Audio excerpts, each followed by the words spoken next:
am back from the West Bank. I went to the West Bank.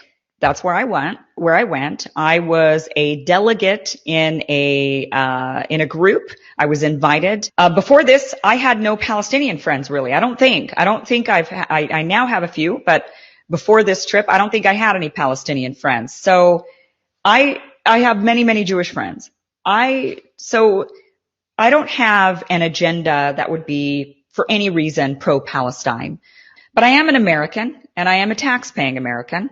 And our tax dollars are largely funding, if not fully funding, the Israeli army, the Israeli military.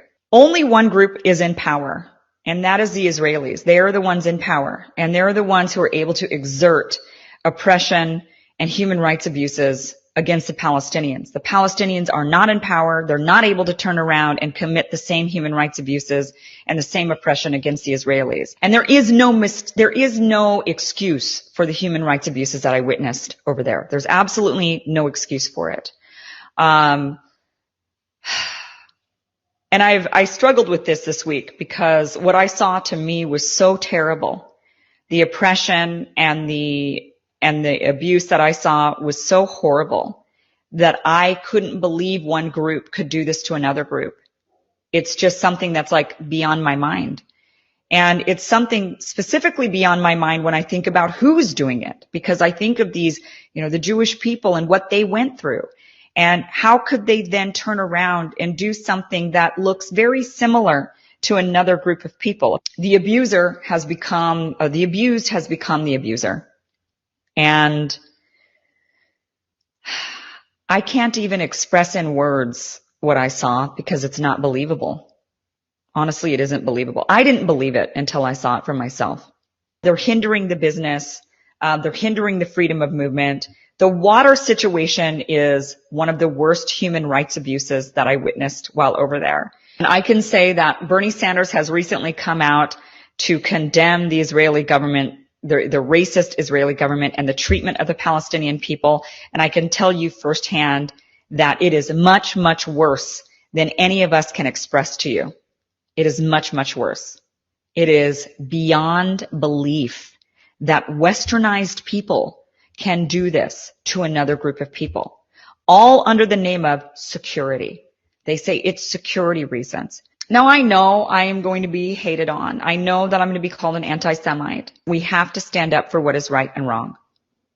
And when we see something that is wrong, we have to stand up and say it is wrong, regardless of the consequences. And for me, there will be consequences. I live in Los Angeles. I've got a lot of Jewish friends, the entertainment industry, everybody here, in my life, as in my line of work that I was in. And I don't know what's going to happen to this channel or what the repercussions are. I don't even know if Israel will ever let me back in. I don't know what the repercussions are for speaking out. But all I know is when I thought about it and when I tried to make the more neutral videos, I couldn't post them because I knew I wouldn't be able to live with myself. Because ultimately, the truth has to be told. And the truth is, what the Israelis are doing to the Palestinian people is absolutely wrong. It is wrong, it is abhorrent, and it is beyond belief, and it needs to stop. The whole experience, all in all, in being there was unreal. I mean, while I was there, I just wasn't processing it. It took me coming home for me to start to really feel very upset and very shocked and disgusted. And I have to say that every American I've met, or any Westerner who has spent any amount of time in the West Bank or in Gaza with the Palestinian people, spending time with Palestinians, sleeping in Palestine, eating with Palestinians, traveling with Palestinians, every single person I know who has done this has walked away disgusted. Every single person. I have yet to meet a person who has not walked away from that experience without absolute disgust for the human rights abuses that are happening against these people. Because what is happening to them is a complete demoralization.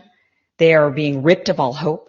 They are being forced to identify themselves and carry that identification everywhere they go. They're not given water.